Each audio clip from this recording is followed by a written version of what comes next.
مفتی طارق مسعود special. بسم اللہ الرحمن الرحیم۔ مسائل کے سیشن میں پہلا سوال ہے جی، محرم میں کالے کپڑے پہننا۔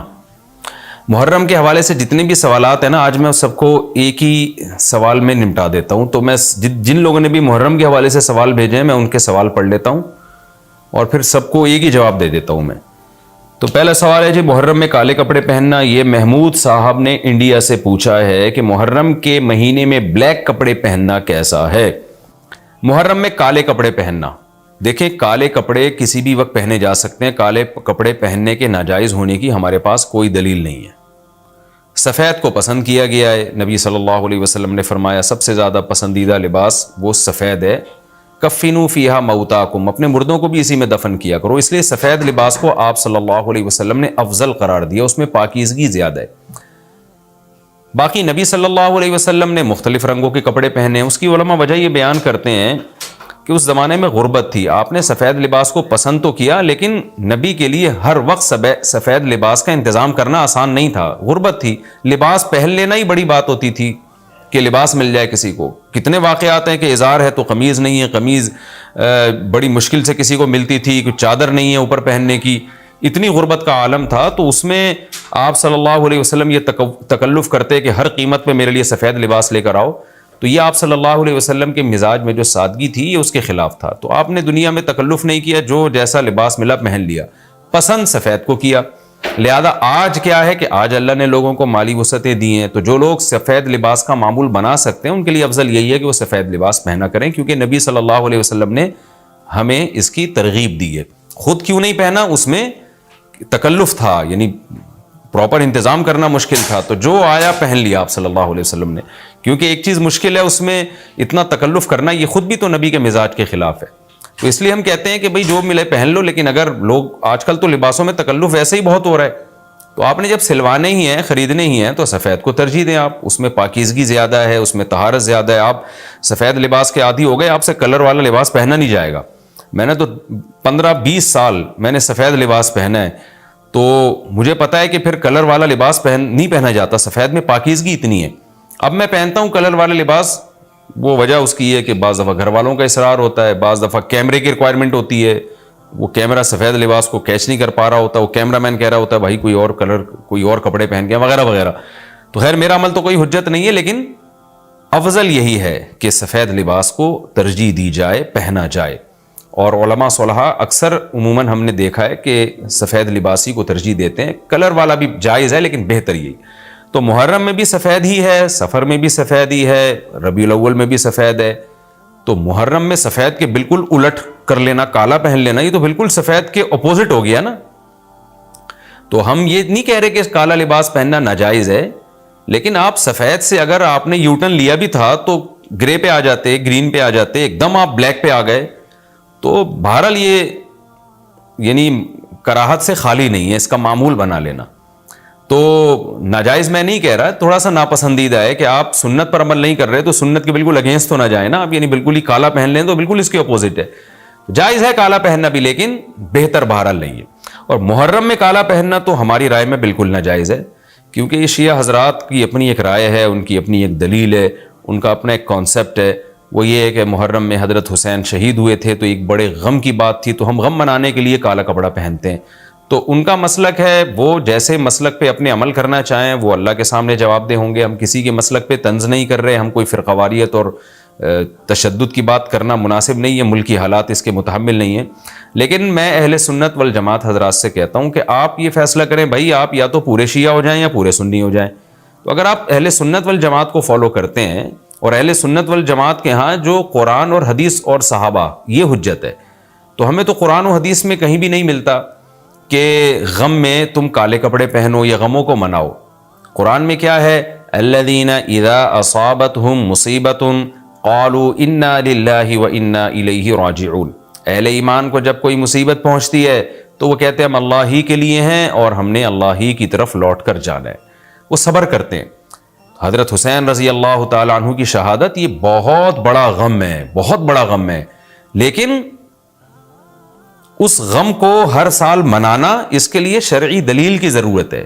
اہل بیت کی تعلیمات کو فالو کیا جائے گا. آپ کسی کی محبت میں اس کی تعلیمات کو نہیں توڑ سکتے. اہل بیت کی بھی یہی تعلیمات ہیں کہ صبر سے کام لینا چاہیے ہمیں, اور غم منانا بھی اگر کسی کا ہونا, جیسے آپ کے والد کا انتقال ہو گیا تو اس میں بھی شریعت آپ کو اجازت نہیں دیتی کہ آپ کالے کپڑے پہنے غم منانے کے لیے, بلکہ اس میں بھی شریعت کیا کہتی ہے کہ غم پہ صبر کریں, جو آنسو آپ روک سکتے ہیں اس کو بہائیں نہیں, اور صبر کریں. تو غیر یعنی اختیاری طور پر جو آپ کو رونا آ رہا ہے وہ معاف ہے. تو جب غم پہنچا ہو اس وقت شریعت آپ کو غم کے طور پہ کالے کپڑے پہننے کی اجازت نہیں دے رہی. تو جب غم 1400 سال پرانا ہو اور ہر سال اس تاریخ پہ آپ کو منانے کی شریعت کیسے اجازت دے رہی ہے؟ یہ تو ایک طرح کی برسی ہو گئی نا.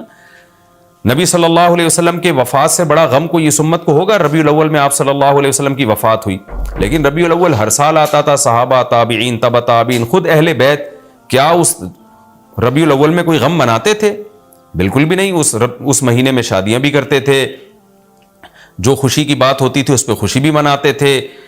تو ہمیں نہیں ملتا کہ صحابہ, تابعین یا خود اہل بیت نے, یا سیدنا حسن اور حسین رضی اللہ عنہما یا سیدنا علی ابن ابی طالب رضی اللہ عنہ کی یہ تعلیمات ہو کہ غم کو ہمیں منانا ہے کالے کپڑے پہن کے یا کسی بھی طریقے سے. کسی بھی طریقے سے اسلام میں غم منانے کی آپ کو اجازت نہیں ہے. بعض لوگ یہ دلیل دیتے ہیں کہ حضرت حسین رضی اللہ تعالیٰ عنہ کا غم تو نبی نے بھی منایا ہے, اور نبی صلی اللہ علیہ وسلم نے جب یہ بتایا کہ امت میرے نواسے کو شہید کرے گی تو آپ رونے لگے. دیکھیں, جب نبی کو اطلاع ملی تھی تو آپ غمزدہ ہوئے, تو آپ کا رونا بالکل بجا تھا. تو کسی کو یہ اطلاع ملے کہ فلاں جگہ یہ واقعہ ہو گیا ہے, اس پہ اس کو غم ہوا ہو اور وہ رو لیتا ہے, تو اس میں کوئی حرج نہیں, یہ تو نیچرل ہے. لیکن کیا نبی صلی اللہ علیہ وسلم ہر سال, یعنی جس دن آپ کو وحی کے ذریعے پتا چلا کہ سیدنا حسین ابن علی رضی اللہ تعالیٰ عنہ پہ ظلم ہوگا, تو کیا ہر سال اس تاریخ کو آپ صلی اللہ علیہ وسلم رویا کرتے تھے؟ بالکل بھی ایسا نہیں ہے. تو غم کی اطلاع جس وقت ملی ہو اس وقت رونا آ جانا یہ نیچرل ہے, لیکن ہر سال پراپر اس رونے کو پراپر طریقے سے منانا یا کالے کپڑے پہن کے اس کو منانا, یہ تو بالکل اسلام میں ناجائز ہے. ہمارے پاس اس کے جائز ہونے کی کوئی دلیل نہیں ہے. تو شیعہ حضرات جو کر رہے ہیں آپ ان کو کرنے دیں, ان کو جا کے نہ چھیڑیں, آپ ان کو طنز نہ کریں, وہ ان کی جو رائے ہے وہ اس پر عمل کریں. اسلام میں فرقے تو ہیں ہمیشہ سے, ہم نے تو یہ دیکھنا ہے کہ کون سا صحیح ہے, ہم نے تو اس کو فالو کرنا ہے. تو جو ہمیں صحیح لگے گا ہم اس کو فالو کریں گے. باقی ہم کسی کے نفرتیں پھیلانے کے بہرحال ہم قائل نہیں ہیں. تو جو وہ کر رہے ہیں آپ ان کو کرنے دیں, لیکن آپ یہ کام ہرگز نہ کریں, کیونکہ ہمارے لیے جو حجت ہے وہ قرآن, حدیث اور اہل بیت اور صحابہ کرام. تو ان کی جو تعلیمات ہیں ہم نے اس کو فالو کرنا ہے. ان کی تعلیمات میں کہیں بھی نہیں ہے, کوئی مستند روایت نہیں ہے کہ غم منانے کے لیے کسی نے کالے کپڑے پہنے ہو. غم منانا ہی جائز نہیں ہے, تو اس کے لیے کالے کپڑے یا کوئی اور کلر پہننا کہاں سے جائز ہو جائے گا؟ تو اس لیے محرم میں نارملی تو کوئی بھی وقت میں آپ کالے کپڑے پہن سکتے ہیں, لیکن محرم میں جب آپ پہنیں گے تو اس میں ایک تائید ہوتی ہے کہ گویا آپ بھی اس بدعت میں ان کی تائید کر رہے ہیں. اور رسول اللہ صلی اللہ علیہ وسلم نے فرمایا, من تشبہ بقوم فہو منہم, جو کسی قوم کی مشابہت اختیار کرتا ہے وہ انہی میں سے ہے. تو اگر آپ چاہتے ہیں کہ آپ کا شمار قیامت میں اہل سنت والجماعت میں نہ ہو, آپ کو شیعہ مسلک ٹھیک لگتا ہے, تو پھر پراپر آپ شیعہ مسلک پراپر پورے طور پر اختیار کریں. آپ آدھا تیتر آدھا بٹیر چلنا تو ٹھیک نہیں ہے نا. اور اگر آپ چاہتے ہیں قیامت میں آپ کا شمار اہل سنت والجماعت میں ہو, تو پھر مکمل اہل سنت والجماعت کو فالو کریں آپ, تو ان کو جو ہے اپنے حال پہ چھوڑ دیں. میں پھر بتا دوں, میں لڑائی جھگڑوں کا قائل نہیں ہوں. شیعہ حضرات آتے ہیں یہاں پہ, بیٹھتے ہیں, گپ شپ لگاتے ہیں, چائے پانی بھی چلتا ہے. میرے دوستوں میں بھی ہیں بعض شیعہ حضرات, سلام دعا ہے ان سے, لیکن مذہب پہ بحث نہیں ہوتی. لکم دینکم ولی دین, ہم اس سے کہتے ہیں ٹھیک ہے بھائی آپ اپنے رائے پر عمل کریں, بحث مباحثہ نہ کریں. ہاں, جو سیکھنے کے لیے ہم سے آنا چاہے محبت سے اس کو سمجھائیں گے, جو نہیں آ رہا سیکھنے کے لیے تو پھر ہم اس سے بحث نہیں کرتے. تو لڑائی جھگڑے نہ کریں, لیکن سنی حضرات کو, اہل سنت والجماعت کو, بل جماعت کا مطلب کیا ہے؟ ہم حدیث کو بھی مانتے ہیں, بل جماعت صحابہ کو بھی مانتے ہیں. تو صحابہ میں اہل بیت بھی داخل ہیں, اہل بیت کے علاوہ بھی صحابہ ہیں. تو کسی کی بھی, ہماری رائے تو یہی ہے کہ کسی کی بھی تعلیمات نہیں ہے, ہمیں تو احادیث میں کچھ بھی نہیں ملتا. تو اللہ کا واسطہ آپ ایک رائے پر عمل کریں. اس لیے محرم میں آپ ان چیزوں کو فوکس نہ کریں. کالے کپڑے پہننا, غم منانا, یہ اسلام کی تعلیمات بالکل بھی نہیں ہے. تو یہ تو میں نے سوال کا جواب دیا کہ محرم میں اسپیسیفک کالے کپڑے اگر آپ پہنیں گے تو یہ ایک بدعت کی تائید ہوگی. تو نبی صلی اللہ علیہ وسلم نے تائید سے منع کیا ہے. اچھا, ایک اور سوال محرم کے حوالے سے پوچھا ہے جی, محرم میں نکاح کرنا کیسا ہے؟ یہ سوال پوچھا ہے جی ظہور احمد نے کشمیر سے. کہ اگر شادی محرم یا سفر کے مہینے میں کی جائے کیسا ہے؟ کچھ لوگ کہتے ہیں کہ ٹھیک نہیں ہے۔ اچھا بھائی آگے چلتے ہیں ہم۔ 10 محرم کو کون کون سے نبی کو نجات ملی؟ یہ سوال پوچھا ہے جی ام محمد نے۔ انہوں نے پوچھا ہے کہ جی کیا ان سب باتوں کی کوئی اصل ہے کہ آدم علیہ السلام کو آسمانوں سے 10 محرم کو اتارا گیا، حضرت نوح علیہ السلام کی کشتی اسی دن ٹھکانے لگی، حضرت ابراہیم علیہ السلام کو 10 محرم کو آگ میں ڈالا گیا، اس کی کیا حقیقت ہے؟ آگے ایک اور سوال پڑھ لیتے ہیں ہم۔ کیا قیامت محرم میں آئے گی؟ کیا قیامت 10 محرم کو قائم ہوگی؟ محمد فہد نواز ڈیرہ اسماعیل خان سے۔ اچھا جی آگے پوچھتے ہیں جی عاشورہ کے روزے کی فضیلت، یوم عاشورہ کے روزے کا کیا حکم ہے؟ محمد اقبال جموں کشمیر سے۔ اسی طرح عاشورہ کے دن کے حوالے سے ایک سوال پوچھا ہے جی 10 محرم کے ساتھ ایک دن کا روزہ ملانا، کیا صرف یوم عاشورہ کا روزہ رکھا جا سکتا ہے یا 10 محرم کے ساتھ 9 یا 11 کا روزہ ملانا بھی ضروری ہے؟ یہ سوال پوچھا ہے جی ساجد صاحب نے کراچی سے۔ عاشورہ میں قضا روزے کی نیت کرنا، کیا کسی کے قرض روزے رہتے ہوں اور وہ عاشورہ کے دن میں قضا روزے کی نیت بھی کر لے تو وہ قضا روزہ ہو جائے گا یا نہیں؟ یہ محمد اسماعیل نے راول پنڈی سے پوچھا ہے جی محرم کے دنوں میں روزے رکھنا، یعنی محرم کے عام دنوں میں روزے رکھنا، یہ سوال پوچھا ہے جی کیا محرم کے پہلے تمام 10 دنوں میں روزے رکھ سکتے ہیں؟ یہ صوبیہ ناز صاحبہ نے پوچھا ہے کرناٹک انڈیا سے۔ 10 محرم کو دسترخوان وسیع کرنا، یہ بڑا دلچسپ سوال ہے، اس میں میرا خیال ہے سب کو بہت زیادہ دلچسپی ہوگی۔ 10 محرم کے دن دسترخوان وسیع کرنے کی کیا فضیلت ہے؟ جبکہ 10 محرم کو روزہ رکھا جاتا ہے، 10 دن میں کچھ کھاتے پیتے نہیں اور افطار کے وقت 11 محرم شروع ہو جاتی ہے، تو اس حدیث پر کس طرح عمل کیا جائے گا؟ عائشہ صاحبہ نے کراچی سے پوچھا ہے۔ اور ایک اور سوال ہے جی محرم میں حلیم بنانا کیسا ہے؟ کیا محرم میں شوقیہ حلیم بنانا اور کھانا جائز ہے؟ محمد زبیر۔ اور اسی سے ملتا جلتا ایک سوال ہے جی حلیم کا تلفظ کیسے کریں؟ سبحان اللہ، یہ محرم میں لوگ حلیم بنائیں گے تو کچھ حلیم کو دلیم کہہ رہے ہوں گے، کچھ سلیم کہہ رہے ہوں گے، کچھ وسیم کہہ رہے ہوں گے، تو اس سے پھر سلیم اور وسیم کو تو غصہ آئے گا کہ یار ہمارا نام حلیم کو کیوں دے رہے ہو؟ تو یہ بھی سوال پوچھا ہے جی حلیم کو حلیم بولنا چاہیے یا دلیم بولنا چاہیے؟ اس بارے میں وضاحت فرما دیں۔ محمد طاہا۔ یہ سارے محرم اور محرم سے ملتے جلتے سوال تھے آج کے سیشن میں، تو میں نے کہا ایک ہی دفعہ میں سارے سوالات میں پڑھ لوں، پھر ایک ہی دفعہ میں ان سب کے جوابات ہو جائیں تو اچھا ہے۔ دیکھیں محرم کے بارے میں غلط فہمیاں بہت ساری ہیں۔ پہلے تو میں یہ عرض کروں محرم کی اسلام میں فضیلت کیا ہے اور کیوں ہے یہ فضیلت؟ رسول اللہ صلی اللہ علیہ وسلم نے فرمایا کہ محرم کو آپ صلی اللہ علیہ وسلم نے شہر اللہ قرار دیا ہے۔ صحیح حدیث ہے کہ آپ صلی اللہ علیہ وسلم نے فرمایا، صحیح مسلم کی حدیث ہے کہ رمضان کے روزوں کے بعد سب سے زیادہ جو روزے افضل ہیں وہ شہر اللہ المحرم، اللہ کے مہینے محرم کے ہیں، یعنی اللہ کی طرف اس محرم کی نسبت کی جا رہی ہے، تو یہ ایک بڑی فضیلت کی چیز ہے۔ اور قرآن میں جن 4 مہینوں کو محترم قرار دیا ہے، عرب ان مہینوں میں جنگ و جدال کو حرام سمجھا کرتے تھے کہ یار یہ ناجائز ہے، اس میں جنگ نہیں کرنی چاہیے، ان مہینوں کا احترام لازم ہے۔ ان میں 4 مہینوں میں محرم بھی ہے، محرم، رجب، ذی الحجہ، ذی قعدہ، ذی الحجہ، یہ 4 مہینے ہیں جو محترم ہے، لیکن اس میں پھر رجب بھی داخل ہے اور ذی قعدہ بھی اور ذی الحجہ بھی، تو یہ بھی ہے۔ اور 10 محرم کے روزے کی بڑی فضیلت ہے۔ آپ صلی اللہ علیہ وسلم نے فرمایا 1 سال کے گناہوں کی معافی کا ذریعہ بنتا ہے، لیکن آپ نے فرمایا کہ یہودیوں کی مشابہت نہ کرو، کیونکہ یہودی 1 روزہ رکھتے ہیں تو ہم 9، 10 یا 10، 11 2 روزے ملائیں گے، تو یہ محرم کی فضیلت ہے۔ اور یہ کیوں ہے اس کی ہمیں وجہ معلوم نہیں ہے۔ جیسے کسی نے ابھی بھائی نے سوال پوچھا نا ایک کہ اس میں کوئی واقعات ہوئے تھے، تو پہلے میں بتا دوں 10 محرم میں جب نبی صلی اللہ علیہ وسلم نے محرم کے مہینے کی یہ فضیلت بیان کی تو اس کو کسی واقعے کی بیس پہ بیان نہیں کی ہے۔ اس بارے میں جتنے واقعات ہمارے پاس منقول ہیں کہ آدم علیہ السلام جنت سے زمین پہ آئے تھے، یا قیامت آئے گی اس دن، یا یہ کہ اور پتہ نہیں کیا کیا ابراہیم علیہ السلام کو آگ میں ڈالا گیا، یہ سب من گھڑت ہیں، اس کی کوئی حقیقت نہیں ہے، موضوع روایتیں ہیں۔ البتہ اس دن موسیٰ علیہ السلام اور بنی اسرائیل کو فرعون سے نجات ملی تھی، اس بارے میں روایت سندن بہتر ہے، یعنی اس کو مستند روایت کہا جا سکتا ہے، تو وہ یہ کہا جا سکتا ہے کہ 10 محرم کو موسیٰ علیہ السلام اور بنی اسرائیل کو اللہ نے فرعون سے نجات دی تھی. اسی بیس پہ یہودی روزہ رکھا کرتے تھے اس دن. تو یہ روایت کے علاوہ باقی جتنے بھی واقعات ہیں سب من گھڑت ہیں. باقی حضرت حسین رضی اللہ تعالیٰ عنہ کو جو کربلا میں شہادت ملی ہے وہ تو 10 محرم، وہ تو فضیلت تو اسلام میں پہلے سے تھی. تو حضرت حسین رضی اللہ تعالیٰ عنہ کا واقعہ تو بعد میں ہوا ہے، تو اس سے حضرت حسین کی شہادت کو اور فضیلت مل گئی کہ آپ کو ایک مقدس دن میں اللہ تعالیٰ نے شہادت عطا فرمائی ہے.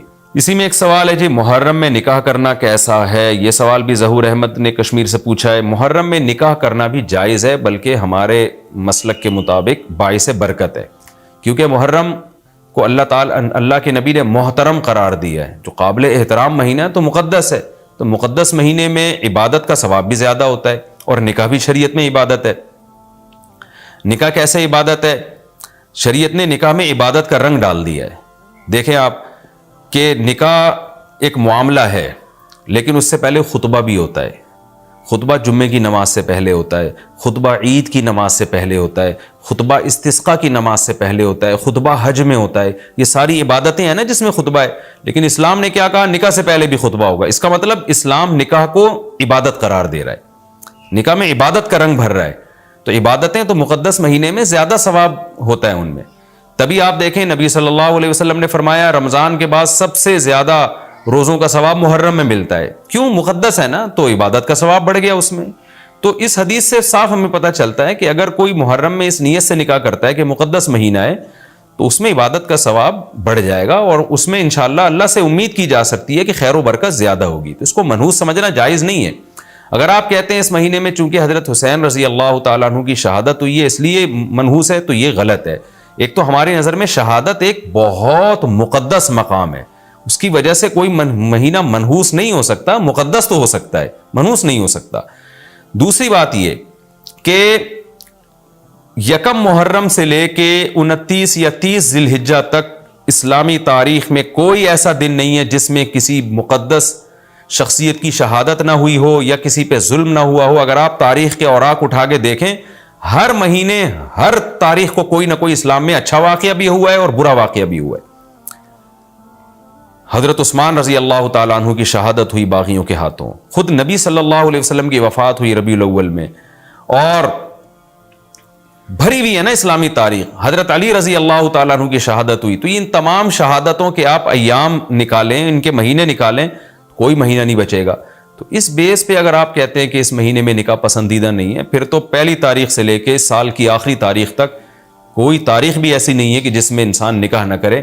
اس کا مطلب پھر آپ کنوارے چھڑے چھاٹی گھومتے رہیں، اور مسلمانوں کی پھر گروتھ ریشو تو میرا خیال ختم ہو جائے گا، مر جائیں، کہاں پیدا ہوں گے لوگ.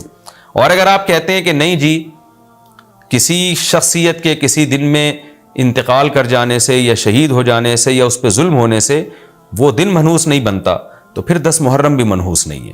10 محرم میں بھی آپ نکاح کر سکتے ہیں، اور محرم کے بقیہ تاریخوں میں بھی آپ نکاح کر سکتے ہیں. اور روایات میں ہمیں ملتا ہے کہ بعض بڑے بڑے حضرات تھے جن کے محرم کے مہینے میں نکاح ہوئے. میں اس بحث میں نہیں جاؤں گا، پھر اس میں تاریخی روایات ہیں، کوئی کہتا ہے فلاں تاریخ تھی، کوئی کہتا ہے، پھر لوگ اس پہ ایک غیر ضروری بحث میں چلے جاتے ہیں. لیکن ہمیں ایسے واقعات ملتے ہیں.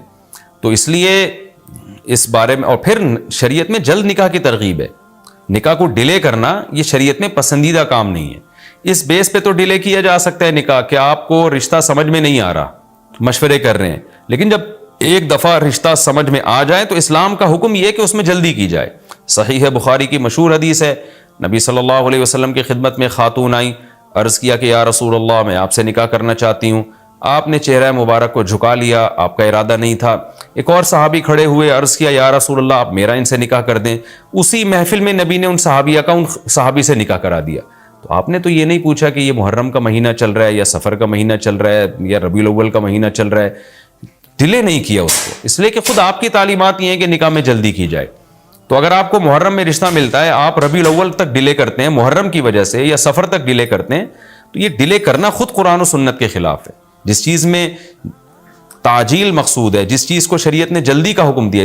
عبداللہ بن مسعود رضی اللہ تعالیٰ عنہ فرماتے تھے، مصنف ابن ابی شیبہ کی روایت ہے کہ مجھے پتا چل جائے نا کہ میری زندگی میں صرف ایک رات باقی ہے، اگلے دن میں نے مر جانا ہے، اور میرے نکاح میں کوئی عورت نہ ہو، میں وہ رات بھی نکاح کے بغیر نہیں گزاروں گا، میں بیوی کے بغیر نہیں گزاروں گا، اس خوف سے کہ مجھے کہیں فتنہ نہ ہو جائے۔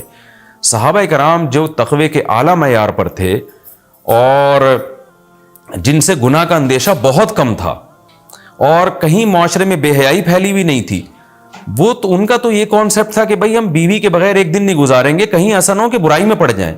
اور آج چاروں طرف بےہودگی پھیل رہی ہے، چاروں طرف بے شرمی، بے حیائی، انٹرنیٹ پر بےہودہ چیزیں، آپ یوٹیوب میں ویڈیو میں جائیں فوش چیزیں آ رہی ہیں، ہر چیز آپ کی شہوت کو برانگیختہ کرنے والی ہے، اور اس میں آپ یہ کہیں کہ ایک رشتہ طے بھی ہو چکا ہے، آپ صرف اس بیس پر آپ اس کو ڈیلے کر رہے ہیں، ایک مہینہ، دو مہینہ، وہ لوگ سفر میں بھی نہیں کر رہے ہوتے، اور اس بیس پہ آپ ڈیلے کر رہے ہیں۔ اس میں خطرہ ہوتا ہے کہ مرد کسی گناہ میں نہ پڑ جائے، عورت کسی گناہ میں نہ پڑ جائے، تو شریعت اس کی آپ کو اجازت نہیں دیتی ہے۔ اور پھر اس میں یہ بھی ہوتا ہے کہ اگر آپ ڈیلے کرتے ہیں تو منگنیاں توڑنے کا شیطان کو موقع بہت ملتا ہے۔ میرے سامنے ایسے درجنوں واقعات ہیں، رشتہ طے ہوا لیکن جی چونکہ محرم ہے یا سفر آ رہا ہے تو ہم ربیع الاول میں کریں گے، یا منگنی کو کسی بھی وجہ سے ڈیلے کر دیا، تو جب منگنی ڈیلے ہوتی ہے، یعنی نکاح ڈیلے ہوتا ہے، منگنی ہو گئی، نکاح کو ڈیلے کر رہے ہیں آپ، اس میں شیطان پھر دونوں کو لڑواتا ہے، منگنیاں ٹوٹتی ہیں، اکثر نفرتیں پھیلتی ہیں، غلط فہمیاں، بدگمانیاں شیطان کو پھیلانے کا موقع ملتا ہے۔ اس لیے شریعت میں تو منگنی کا لفظ ہی نہیں ہے، شریعت میں ہے خطبہ۔ خطبہ کا مطلب نکاح کا پیغام بھیجا، ان کو جب سمجھ میں آ گیا تو فوراً نکاح کر دیا، بیچ کا کوئی راستہ نہیں اللہ نے رکھا۔ تو چاہے وہ محرم ہو، چاہے وہ سفر ہو، چاہے وہ ربیع الاول ہو، چاہے وہ ربیع الثانی ہو۔ ہاں کوئی اس وجہ سے ڈیلے کر رہا ہے نکاح، کوئی واقعی شرعی عذر ہے اس کو، وہ بہت سارے مسائل ہیں، لیکن محرم کا ہونا بہرحال کوئی شرعی عذر نہیں ہے، تو اس لیے ہم اس میں نکاح کو جائز سمجھتے ہیں، باعث برکت سمجھتے ہیں۔ پھر میں بار بار بتا رہا ہوں کہ جو وہ شیعہ حضرات جو کر رہے ہیں ان کو کرنے دیں، میں آپ کو آپ کے مسلک کی بات بتا رہا ہوں۔ ہم جو قرآن و سنت کو اور اصحاب رسول کو فالو کرتے ہیں اور اہل بیت کو بھی مانتے ہیں، ہم ان کی بات کر رہے ہیں۔ وہ بھی دعویٰ کرتے ہیں کہ ہم مانتے ہیں، تو ان کو ان کے دعوے پہ رہنے دیں، ہم تو وہی بات کریں گے جو ہمیں صحیح لگے گی۔ اچھا بھائی، یہ بھی ایک سوال پوچھا ہے جی، 10 محرم کو کون کون سے نبی کو نجات ملی؟ یہ بھی سوال میں نے دہرایا تھا، ام محمد نے پوچھا ہے۔ تو دیکھیں اس بارے میں صرف ایک واقعہ مستند ہے، حضرت موسیٰ علیہ السلام کو فرعون سے نجات ملی۔ اس کے علاوہ 10 محرم کی طرف جتنے قصے منقول ہیں، ابراہیم علیہ السلام کو آگ میں ڈالا گیا، پھر آدم علیہ السلام دنیا میں آئے، یا اس دن قیامت آئے گی، یہ سب من گھڑت ہیں، ان کی کوئی حیثیت نہیں ہے، ان کو نہیں بیان کرنا چاہیے۔ یہ بھی سوال ہو گیا قیامت کیا محرم میں آئے گی؟ ایسا نہیں ہے، ہمیں نہیں پتا محرم میں آئے گی یا سفر میں آئے گی۔ سورہ طٰہٰ میں اللہ نے صاف طور پر بتا دیا کہ اکاد اخفیہا لتجزا کل نفس بما تسعی، میں قیامت کے دن کو چھپا دوں گا۔ اللہ نے کسی کو نہیں بتایا کس دن آئے گی، وہ آئے گی تو اچانک آئے گی۔ اچانک وہی چیز ہوتی ہے جس کی ڈیٹ کا ہمیں علم نہیں ہوتا۔ لا تأتیکم الا بغتہ، قرآن کہتے ہیں اچانک آئے گی، تو اچانک کا مطلب اس کی ڈیٹ اللہ نے، اس کا سال، اس کا مہینہ اللہ نے ہمیں نہیں بتایا، تبھی تو اچانک آئے گی وہ۔ اچھا بھائی، عاشورہ کے روزے کی فضیلت جموں کشمیر سے پوچھا محمد اقبال نے، وہ میں نے آپ کے سامنے بیان کر دی۔ نبی صلی اللہ علیہ وسلم نے فرمایا 1 سال کے گناہوں کا کفارہ ہے۔ اچھا یہ بھی اسی میں پوچھتے ہیں کہ لوگ کہ 2 دن کے روزے ضروری ہیں یا 1 دن کا بھی روزہ رکھ سکتے ہیں؟ تو بعض علماء کی رائے یہ کہ اس زمانے میں 1 روزہ بھی جائز ہے، کیونکہ نبی صلی اللہ علیہ وسلم نے یہودیوں کی مشابہت کی وجہ سے حکم دیا تھا کہ 2 ملاؤ۔ اب یہودی یہ روزہ نہیں رکھتے، جو ہمیں جہاں تک نالج ہے، تو اب چونکہ وہ رکھتے ہی نہیں ہیں، لہذا اب 1 روزہ بھی اگر کوئی رکھ لے تو بھی ٹھیک ہے، 2 اچھا ہے، نہیں رکھا جاتا تو 1 بھی رکھ لے تو بھی امید ہے انشاءاللہ ثواب ملے گا۔ اچھا اس میں یہ بھی پوچھا ہے دسترخوان پہ، میں ابھی آ رہا ہوں، دسترخوان محرم میں وسیع کرنا کیسا ہے؟ لوگ وہ دسترخوان پہ کان لگا کے بیٹھے ہوئے ہوں گے، وہ دسترخوان کب آئے گا مارکیٹ میں؟ اچھا یہ بھی ایک سوال پوچھتے ہیں لوگ کہ جیسے بھائی نے پوچھا کہ 2 یعنی قضا روزے کی نیت کرنا، یہ راول پنڈی سے محمد اسماعیل نے پوچھا تھا۔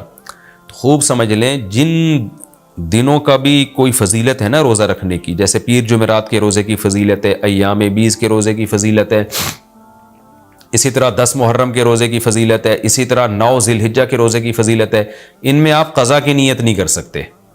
اگر قضا روزے کی نیت کی تو قضا روزے کا ثواب ملے گا، اس دن کے ثواب سے آپ محروم ہو جائیں گے، خوب سمجھ لیں۔ شوال کے 6 روزوں میں بھی ایسا ہی ہے۔ خواتین کیا کرتی ہیں، مینسز کی وجہ سے جو رمضان کے روزے چھوٹ گئے، انہوں نے کہا چلو شوال کے 6 روزے کی نیت بھی کر لو اور رمضان کے قضا روزے کی نیت بھی کر لو، تو گریوی میں دونوں کام ہو جائیں گے۔ تو ایسا نہیں ہے، ایک ہی ہوگا، یا تو قضا رکھیں یا نفل۔ اگر قضا روزے رکھے تو پھر وہ نفل کا ثواب نہیں ملے گا, نفل رکھے تو قضا کا ثواب نہیں ملے گا. ان روزوں میں تداخل نہیں ہوتا, نفل اور قضا روزے جمع نہیں ہو سکتے. تو اس لیے عاشورہ کے دن عاشورہ کی نیت ہی کریں, قضا پھر پہلے یا بعد میں رکھ لیں. اچھا جی, اب میں آتا ہوں جی محرم میں دسترخوان وسیع کرنا کیسا ہے. اس بارے میں ایک روایت ہے کہ عاشورہ کے دن جو اپنے اہل و عیال پر دسترخوان وسیع کرے گا, ان کو کھلائے گا, تو اللہ اس کے رزق میں برکت دیں گے. یہ روایت سند کے لحاظ سے کمزور ہے. بعض علماء کی رائے یہ ہے کہ اگرچہ کمزور روایت ہے مگر فضائل میں چلتی ہے, تو کوئی اچھی نیت سے دسترخوان وسیع کر دے. وسیع کر رہا ہے نا, کوئی یتیم کے منہ سے نوالا تو نہیں چھین رہا نا, کھلا ہی رہا ہے. تو اگر کوئی گھر والوں پہ اس دن اچھا کھلا دے گا تو اس میں کیا حرج ہے. بعض علماء کی یہ رائے ہے, وہ بھی اصحاب علم ہے.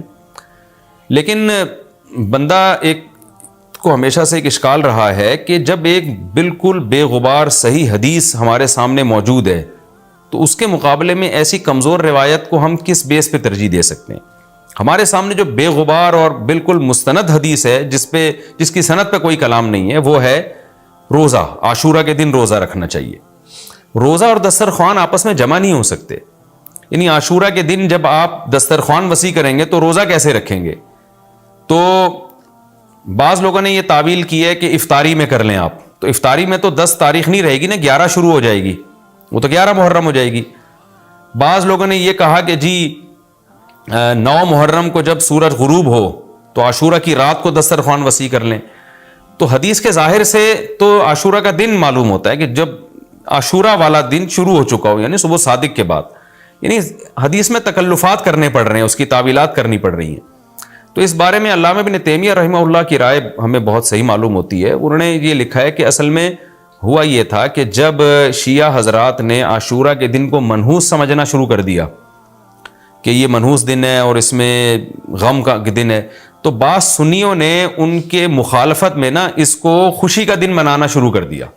یعنی ہوتا ہے نا, آپ کسی کی مخالفت میں حد سے تجاوز کرتے ہیں, تو انہوں نے خوشی کے دن کے لیے اس میں کھانے پینے کی روایتیں گڑھ لی, کھاؤ پیو کھلاؤ پلاؤ, تاکہ بالکل ان کی مخالفت ہو. تو حقیقت یہی معلوم ہوتا ہے کہ چونکہ صحیح حدیث میں روزے کا تذکرہ ملتا ہے, اور روزہ اور کھلانا پلانا جمع نہیں ہو سکتے. اگر یہ جو دوسری عاشورہ کے میں کھانا کھلانے والی حدیث بھی بالکل بے غبار اور مستند ہوتی نا, تو ہم دونوں کو جمع کر کے تعویلات کر لیتے کہ جی افطار میں کھلا دو اور سارا دن روزہ رکھو, یا نابالغ بچوں کو دن میں کھلا دو اور بڑوں کو روزہ رکھوا دو. تو ہم تعویلات کرتے اگر یہ اسی ٹکر کی حدیث ہوتی. لیکن یہ کمزور حدیث ہے, تو اس کو اتنی صحیح مستند روایت کے مقابلے میں ہم کیسے لا سکتے ہیں. تو وہ ابن تیمیہ رحمہ اللہ کی بات کافی معقول معلوم ہوتی ہے کہ بعض شامی لوگوں نے یہ روایت کو گڑھا ہے صرف شیعہ لوگوں کی دشمنی اور مخالفت میں, کہ اس کو خوشی کا دن. تو عاشورہ کا دن تو نہ غم کا دن ہے نہ خوشی کا دن ہے, عبادت کا مقدس دن ضرور ہے, تو برکت کا دن ضرور ہے. تو اس لیے اس میں صحیح بات یہی معلوم ہوتی ہے کہ یہ کھلانا پلانا والا جو روایت ہے یہ ہمیں صحیح معلوم نہیں ہوتی. روزہ رکھیں, اور افطاری میں تو ویسے ہی دسترخوان وسیع کرنا چاہیے. افطاری میں سموسے پکوڑے جلیبیاں بچوں کو کھلائیں تاکہ ان کو روزہ رکھنے کی اور زیادہ حوصلہ افزائی ہو. تو اس لیے ہماری رائے اس میں یہی ہے کہ عاشورہ کے دن بس روزہ ہی کی فضیلت ہے, دسترخوان والی بات ہمیں ٹھیک معلوم نہیں ہوتی. کیونکہ اس کے مقابلے میں جو ہے نا, دسترخوان والی حدیث کے مقابلے میں زیادہ صحیح حدیث ہے جو روزہ تو کھانا پینے سے اجتناب کا نام ہے, اور افطاری میں تو ویسے ہی آدمی کھا لیتا ہے, وہ اس کے لیے پھر ضرورت نہیں ہے الگ سے ہمیں کسی روایت کی. اچھا بھائی, اور بھی محرم کے حوالے سے لوگ سوال پوچھتے ہیں. کالے کپڑے بھی ہو گئے, اور کیا رہ گیا بھائی؟ حلیم رہ گیا. حلیم محرم میں حلیم بھی بناتے ہیں لوگ, تو بے اصل چیز ہے, بدعت ہے. کوئی ثواب سمجھ کے کریں گے بدعت ہے. بعض لوگ کہتے ہیں ہم ثواب سمجھ کے نہیں کر رہے, ویسے ہی سب بنا رہے ہیں تو ہم بھی بنا رہے ہیں. تو بدعت کی تائید تو ہو رہی ہے نا. آپ پورا سال پڑا ہے حلیم کھانے کے لیے, آپ کو کیا مصیبت ہے کہ آپ محرم ہی میں دیگ پکائیں؟ پورے سال کیوں نہیں پکا رہے تھے آپ؟ تو جب ایک رسم معاشرے میں غلط رسم پھیل جاتی ہے تو اس کا بائیکاٹ کرنا چاہیے. تو آپ نہ بنائیں, کسی اور مہینے میں بنا لیں آپ. تو پوری رات دیگیں چل رہی ہوتی ہیں. مذہب کے نام پہ تو یہ کام نہ کیا جائے نا. اور جو لوگ کہتے ہیں مذہب کے نام پہ نہیں کر رہے, ہم تو ویسے انٹرٹینمنٹ کر رہے ہیں, تو یار کسی اور دن کر لو بھائی. تم پورا سال پڑا ہوا ہے نا, ہم نے کب کہا ہے کہ آپ دیگیں نہ پکائیں؟ آپ پکائیں, پوری رات گھوٹے لگائیں اس میں, کسی اور دن کر لیں آپ. تو اس لیے اسلام کو بچائیں خرافات سے. اسلام کو ہمارے ذمے ہے کہ ہم اسلام کو اسلام وہی ہے جو نبی لے کر آئے. الیوم اکملت لکم دینکم واتممت علیکم نعمتی ورضیت لکم الاسلام دینا. اللہ کہتے ہیں آج کے دن میں نے دین مکمل کر دیا. جب یہ آیتیں نبی پہ نازل ہو گئیں تو اس میں حلیم نہیں تھا، محرم کا حلیم. تو دین مکمل ہو چکا، اس کو رہنے دیں آپ. اور پھر وہی ہے کہ جب آپ روزہ رکھیں گے تو حلیم کھائیں گے کس وقت؟ رات کو آپ کھائیں گے تو رات کو تو ویسے ہی کم کھانا چاہیے. سونے کے لیے اللہ نے رات بنائی ہے، کھانے پینے کے لیے تھوڑی بنائی ہے رات. دن میں آپ نے روزہ رکھنا ہے، تو وہ یہ روزے سے بھی میچ نہیں کر رہا یہ جو حلیم ہے نا. اس لیے اس سے اجتناب کریں، ایوائڈ کریں. جو گلی کے لونڈے لپاڑے بنا رہے ہوتے ہیں ان کو محبت سے سمجھا دیں، یار اگلے دن بنا لو، باز آ جائے ٹھیک ہے، نہیں تو پھر نکل لیں آپ پتلی گلی سے، الجھے نہیں لوگوں سے. تو یہ محرم کے حوالے سے کچھ باتیں تھیں. بھائی نبیل بھائی کوئی بات رہ تو نہیں گئی ہے آپ کے ذہن میں ہو تو بتا دیں، تاکہ یہ تو لوگوں نے جو سوال پوچھے تھے اس کے جواب تو میں نے دے دیا. آپ کے ذہن میں بھی کوئی سوال ہو تاکہ یہ ٹاپک کمپلیٹ ہو جائے. محرم میں جھاڑو لگانا جائز ہے؟ جھاڑو سے کیا ہوتا ہے؟ یہ کہہ رہے ہیں وہ لوگ کہتے ہیں محرم میں جھاڑو نہیں لگانی چاہیے. اچھا، محرم میں مرثیے سننا اور غم منانا اور رونا، سینہ پیٹنا، نبی صلی اللہ علیہ وسلم نے تو گریبان چاک کرنے والوں پہ لعنت کی ہے. بخاری مسلم کی روایتیں موجود ہیں. لیس منا من شق الجیوب، جو گریبان پھاڑتا ہے وہ ہم میں سے نہیں ہے. تو یہ سینہ پیٹنا، نوحہ کرنا، نیاحہ پر تو بخاری مسلم کی صحیح احادیث موجود ہیں نوحہ پر کہ یہ حرام ہے، ناجائز ہے. اس لیے ہم اس کو جائز نہیں سمجھتے. ہم یہ کہتے ہیں کہ سیدنا حسین ابن علی رضی اللہ تعالیٰ عنہ کی تعلیمات کو فالو کریں آپ. تعلیمات تو زیرو ہیں ان کی تعلیم. ان کی تو اتنی بڑی داڑھی تھی سیدنا حسین ابن علی رضی اللہ تعالیٰ عنہ کی.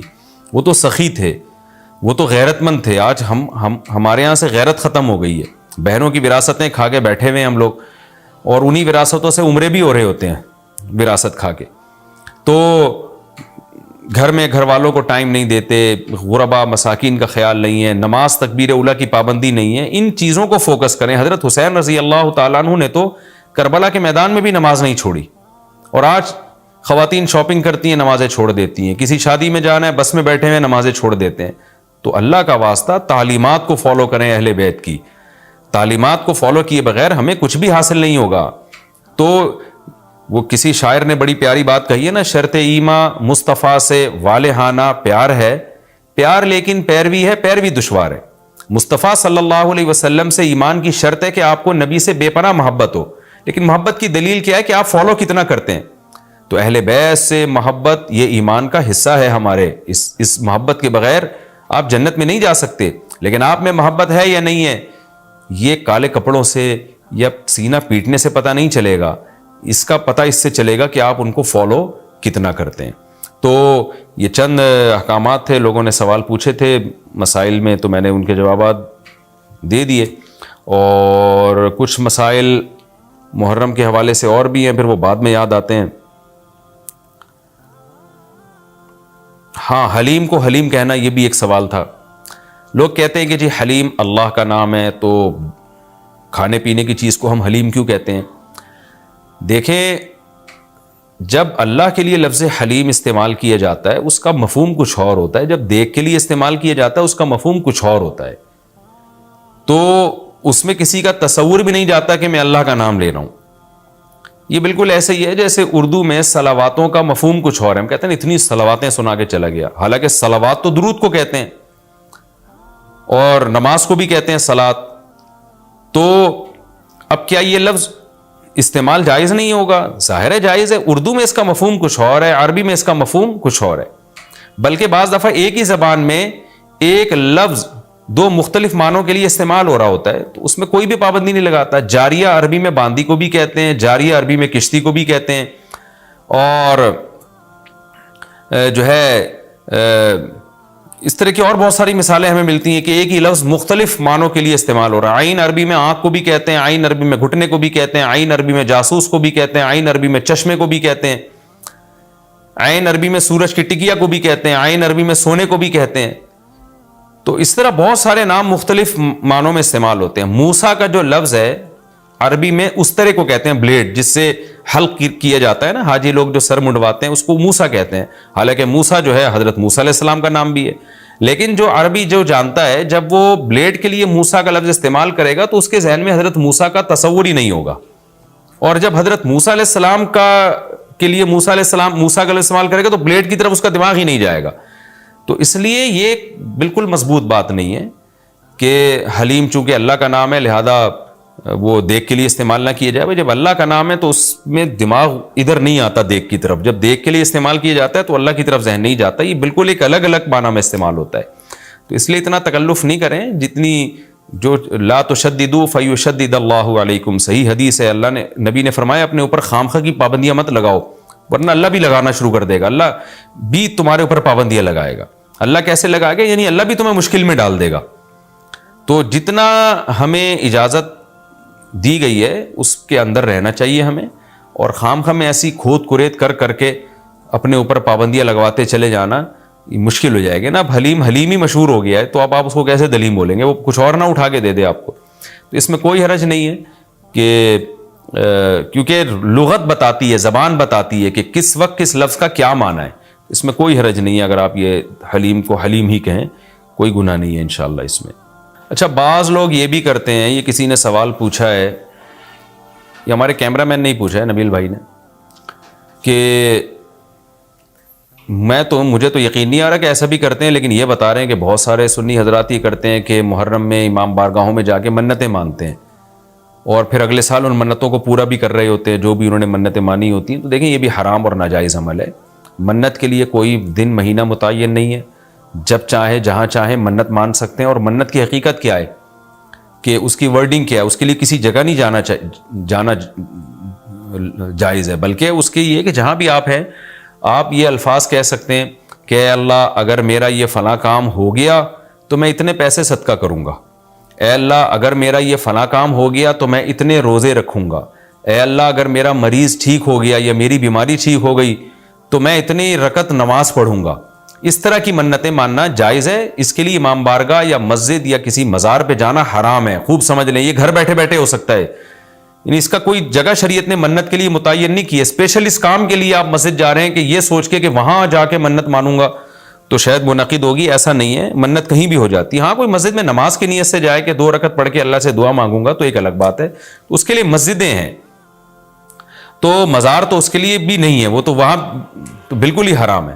تو اس لیے آپ بدعت کی تائید میں امام بارگاہ جاتے ہیں اور وہاں منتیں مانتے ہیں تو یہ حرام ہے, ناجائز ہے. اس سے منت پوری نہیں ہوگی بلکہ الٹا اللہ کی طرف سے عذاب آ سکتا ہے آپ کے اوپر, کیونکہ اللہ نے جو کام جس طرح سے بتایا اسی طرح سے ہوگا. تو منت کا اصل طریقہ کیا ہے کہ عبادت کی نظر, اس کو عربی میں نظر کہتے ہیں, نظر. تو قرآن نے کہا ہے کہ یوفون بالنذر ویخافون یوما کان شرہ مستطیرا. ہمارے نیک بندے جب کوئی نظر مانتے ہیں تو اس کو پورا کرتے ہیں. اللہ نے جب کام کر دیا تو وہ نظر پھر آپ پوری کریں. تو اس کا طریقہ کیا ہے کہ آپ گھر میں بیٹھیں جہاں بھی ہیں آپ زبان سے یہ الفاظ دہرا دیں کہ اے اللہ اگر میرے مریض کو شفا مل گئی یا میں ٹھیک ہو گیا یا میں امتحان میں پاس ہو گیا تو میں اتنے پیسے صدقہ کروں گا یا کروں گی, یا اتنی رکعت نماز پڑھوں گا یا پڑھوں گی, یا اتنے روزے رکھوں گا یا رکھوں گی. اس طرح کی عبادت کی نظر ہوتی ہے, اس کے علاوہ نہیں ہوتی. بعض لوگ یہ نظریں مان رہے ہوتے ہیں کہ میرا یہ کام ہو گیا تو داتا دربار پہ اتنی دیگیں چڑھاؤں گا. یہ نظر پوری کرنا بھی حرام ہے. کام ہو بھی جائے تو دیگیں چڑھانا جائز نہیں ہے. بعض لوگ یہ کہہ رہے ہوتے ہیں کہ یہ کام ہو گیا تو امام حسین کے نام کی یا غوث اعظم کی نام کی اتنی دیگیں نکالوں گا. یہ سب غلط چیزیں ہیں. صدقے کی نظر ہوتی ہے اللہ تیرے نام پہ میں اتنے غریبوں کو کھانا کھلاؤں گا. یہ نظریں ہوتی ہیں صدقے کی, جو اللہ کے لیے ہوتا ہے صدقہ. تو اس میں یہ کہ کھانا کھلانے کی صدقہ خیرات کی نظر ہو سکتی ہے اور عبادت کی نظر ہوتی ہے. یہ جو مزاروں پہ جانے کی نظر اور فلاں پہ جا پہ چڑھاؤں گا, یوں کروں گا, ایسے کروں گا, یہ جو اوٹ پٹانگ قسم کی نظریں آ رہی ہیں یہ حرام ہیں, ناجائز ہیں. اس کی کوئی حیثیت نہیں ہے شریعت میں. ان کو پورا کرنا بھی واجب, نہ صرف یہ کہ واجب نہیں ہے بلکہ جائز ہی نہیں ہے. تو گھر بیٹھے بیٹھے جب چاہیں آپ نظر مان سکتے ہیں. زبان سے کہیں گے تو نظر ہوگی, دل میں نہیں ہوتی. لیکن شریعت نے منت ماننے کو بہرحال پسند نہیں کیا ہے. نبی صلی اللہ علیہ وسلم نے فرمایا کہ جو نظر مانتا ہے نا وہ تقدیر کو تو نہیں ٹال سکتا, اللہ اس کے ذریعے کنجوس سے پیسہ نکلوا دیتے ہیں.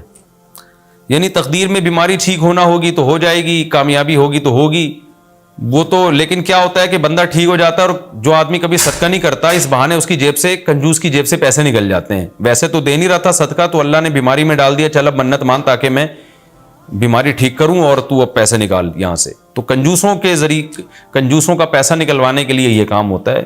بے نمازیوں کو نماز پڑھوانے کے لیے, جو روزہ نہیں رکھتے ان کو روزہ رکھوانے کے لیے.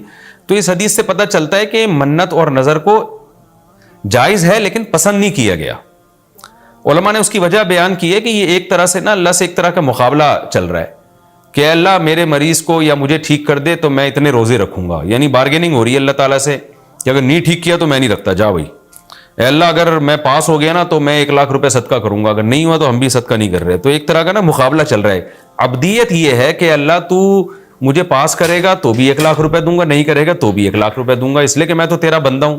لیکن تو مجھے ویسے ہی پاس کر دے امتحان میں، چاہے میں 1,00,000 دوں یا نہیں دوں، میں تو تیرا بندہ ہوں، میں تو فقیر ہوں. فقیر بارگیننگ تھوڑی کرتا ہے. سیٹھ صاحب آپ نے مجھے اگر 100 روپے دیے نا تو میں بھی آپ کا فلاں کام بنا دوں گا. فقیر کہتے ہیں اللہ کے نام پہ 100 روپے دے دو، میں فقیر پھٹا پرانے کپڑے میرے، میں کیا کروں گا یار آپ کے لیے. تو اللہ سے بھی بھکاریوں کی طرح مانگنا یہ اللہ کو زیادہ پسند ہے. منت ماننا بھی جائز ہے لیکن پسندیدہ کام نہیں ہے. ہاں جس طرح سے امام بارگاہوں میں یا مزاروں میں جا کے منتیں مانی جا رہی ہیں وہ بالکل حرام ہے، بالکل ناجائز ہے. اور اس کے لیے محرم کا دن متعین کرنا یہ سمجھ کے کہ اس میں منت زیادہ پوری ہوگی، یہ بھی حرام ہے، ناجائز ہے اور بدعت کی تائید ہے. اس سے آپ سب لوگ اجتناب کریں، اس سے گناہ ملتا ہے. اچھا یہ بھی محرم کے حوالے سے سوال پوچھا جاتا ہے جی، کیا قربانی کا گوشت محرم سے پہلے ختم کرنا ضروری ہے؟ عاقب شاہ دبئی سے پوچھتے ہیں جی. کچھ لوگ کہتے ہیں قربانی کا گوشت محرم سے پہلے ختم ہو جانا چاہیے، کیا یہ بات صحیح ہے؟ نہیں، ایسا کچھ نہیں ہے. قربانی کا گوشت آپ پورے سال چلا سکتے ہیں اگر محفوظ رکھ رہے ہیں، لیکن وہی ہے کہ کھا لیں جلدی تو اچھی بات ہے، تازہ تازہ گوشت کھا لیں. محرم میں بھی بہت 2 مہینے ہو جاتے ہیں، تاخیر ہو جاتی ہے، تو اس لیے بہتر یہی ہے کہ پہلے کھا کے ختم کریں. لیکن اگر کوئی محفوظ بھی رکھتا ہے تو کوئی گناہ اس میں نہیں ہے. اچھا ایک اور سوال سبیلوں کے حوالے سے پوچھا جاتا ہے کہ محرم میں سبیلیں لگانا، ان سبیلوں سے پانی پینا. تو دیکھیں وہ بھی شیعہ حضرات کا مسلک ہے، ان کا کانسیپٹ ہے کہ وہ حضرت حسین کے نام کی سبیلیں لگاتے ہیں. میں بار بار کہہ رہا ہوں کسی کو چھیڑے نہیں، اپنا مسلک چھوڑے نہیں، دوسرے کو چھیڑے نہیں. یہ میں اہل سنت والجماعت کے لیے مسائل ریکارڈ کروا رہا ہوں کہ ہمارے لیے کسی بھی چیز کے جائز اور ثواب ہونے کے لیے دلیل کی ضرورت ہے. دلیل قرآن و سنت ہے، صحابہ ہیں. تو ہمیں نہ اہل بیت سے اس کا کوئی ثبوت ملتا ہے، نہ صحابہ سے، نہ قرآن و سنت سے کہ محرم میں صحابہ نے سبیلیں لگائیں. حضرت حسین رضی اللہ تعالیٰ عنہ کی شہادت کے بعد اہل بیت میں سے کسی نے سبیلیں لگائی ہوں یا انہوں نے سبیلیں لگانے کا حکم دیا ہو، کہیں بھی نہیں ملتا. یہ عمل بھی بدعت ہے، ناجائز ہے، اس سے اجتناب کریں. اور ایک عجیب بات ہے، کبھی آپ اس کو غم کا مہینہ کہتے ہیں اور کالے کپڑے پہنتے ہیں اور سبیلیں لگا کے لوگوں کو شربت پلا رہے ہیں. تو یہ تو خوشی کے موقع پہ ہوتا ہے نا، خوشی کے موقع پہ کھلایا پلایا جاتا ہے. تو یہ ایک کنفیوژن ہے کہ یہ خوشی منا رہے ہیں کہ غم منا رہے ہیں. تو کھلانا پلانا خوشیوں کے موقع پہ ہوتا ہے. تو اس لیے آپ ان چیزوں سے اجتناب کریں، نہ سبیل لگائیں، نہ اس پہ کھڑے ہو کر پانی پئیں. جو لگا کے بیٹھا وہ اس کو چھیڑے نہیں، آپ تنگ نہ کریں، وہ اس کا مسلک ہے، اس کو چھوڑ دیں. دنیا میں بہت سارے فرقے ہیں، کس کو آپ قابو میں کریں گے؟ ملک میں انارکی پھیلتی ہے، ملک میں فسادات ہوتے ہیں. کسی سے نفرت کرنے کی ضرورت نہیں ہے، کسی کو ٹاؤنٹنگ کرنے کی ضرورت نہیں ہے، طنز تانے کی ضرورت نہیں ہے. جو لگا کے بیٹھا ہوا ہے لگائے، جو پی رہا ہے اس کو پینے دیں، چھیڑے نہیں.